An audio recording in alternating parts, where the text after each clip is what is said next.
Well, hello again to all the boys and girls out there in YouTube land watching. Georgia Beer Reviews back at you today with another one. What I'm looking at is a beer from Treehouse Brewing Company out of Charlton, Massachusetts. They also have a location in Tewksbury, Massachusetts now, which is only about a 15-minute drive from where I live, so loving that. This is the Insight and Inspiration. Insight and Inspiration. It is a double IPA clocking in at 8% alcohol by volume. Very colorful label there. And this beer, there's a lot of information. They always give kind of too much information sometimes. Let's see. Pacific Northwest and New Zealand travel, so you've got some of those hops in there. It says profound, juicy white wine note plays perfectly with an orange cream note thanks to Oregon's finest hop selections. Wow, this is really just a bunch of, it's a lot of nothing, really. They don't say specifically what hops.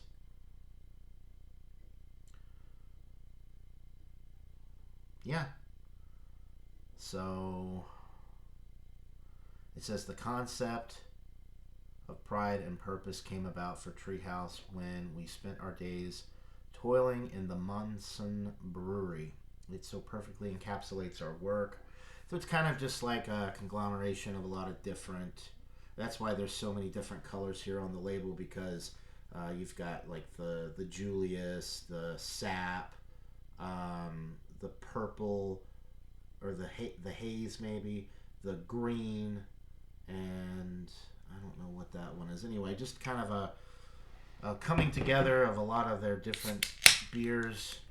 All right, let's pour it up.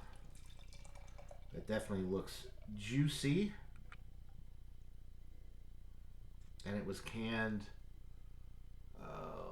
March 28th of 2024, and we are into the middle of April at the time of this recording. So less than a month old, about 3 weeks old at the time of this recording. Beautiful orange appearance, one finger white, creamy looking head. Definitely a wonderful looking New England type IPA.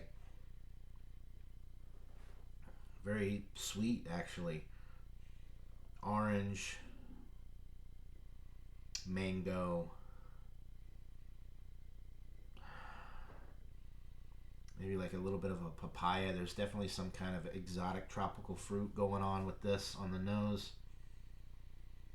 Slight bready malt, and that is pretty much it. But very tropical, very citrus on the aroma with a little bit of exotic tropical fruit as well. Maybe a touch of pineapple also.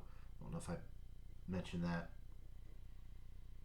Very juicy and kind of like a sweet, I think they mentioned on the label, which I don't typically get descriptors from the label. I like to come up with my own. But they did mention like orange creamsicle, I believe. It just says orange cream note. And yeah, it's kind of like an orange cream or dreamsicle, creamsicle type of thing. It does have a sweetness to the nose. It smells really, really good. So without further ado, let's get into this brew. Cheers, guys. Oh, that is really nice. Super juicy. That orange note comes through right up front, and it's almost like a candied orange or a orange creamsicle type of thing. A little bit of that tropical fruit like papaya, a little mango in there, possibly pineapple. Let me get another sip.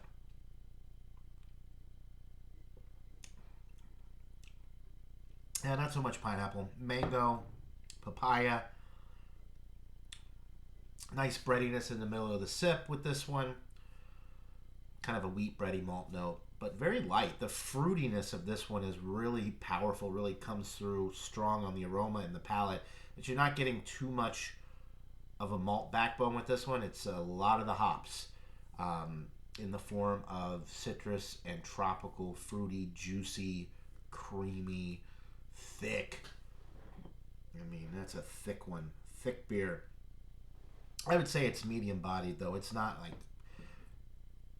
syrupy or viscous in a sense that would contribute to the heaviness of the body. It's just thick because it's not very filtered, and you get a lot of the hop, um, you know, thickness from the hops and the lack of filtration.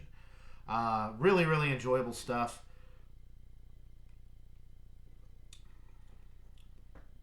The one thing that I'm really not getting with this that I get with a lot of other Treehouse beers is guava. This one is more like papaya. Maybe, you know what, a little bit of like stone fruit too, like a nectarine or a peach. There's a little bit of that in there. But really, no guava notes to speak of on the palate or the nose. But very nice, very sweet, very hop forward without being bitter. The typical juicy New England juice bomb type of presentation with this one. Really, really good stuff. Is it my favorite? No, because I personally like the guava notes as well in these types of beers, and it's lacking that, but it has other great tropical fruit notes in the form of the papaya and, of course, the mango, and the citrus is definitely there, that orange kind of creamsicle citrus type note, which is really a little bit different than the usual. So it's very enjoyable. It's definitely excellent, getting up there towards world class for the style, but Treehouse makes so many really, really wonderful beers like this. So I'm going to go with a 97 out of 100. I think it's a solid A, getting up there. And if you like a little bit more orange, creamy type notes, if you like papaya and you like that peachy nectarine type flavor from the hops that you get sometimes, then this is definitely one for you. I would put this very high up on my list. And of course, when you go to Treehouse to pick up beers, you're going to get super fresh stuff. Sometimes days old, sometimes canned on the day that you buy it, but no more than a few weeks old. And I just don't think you're going to be disappointed. I mean, just look at that. If you are an IPA guy and you like the New England juice bombs, you take one look at that beer and you tell me that that doesn't look amazing. So, 97 out of 100 for the insight and inspiration from Treehouse Brewing Company. Buy it, try it, let me know what you guys think in the comments below. That'll do it for this beer review. Hope you're all having a wonderful day. Until next time, everybody. Cheers.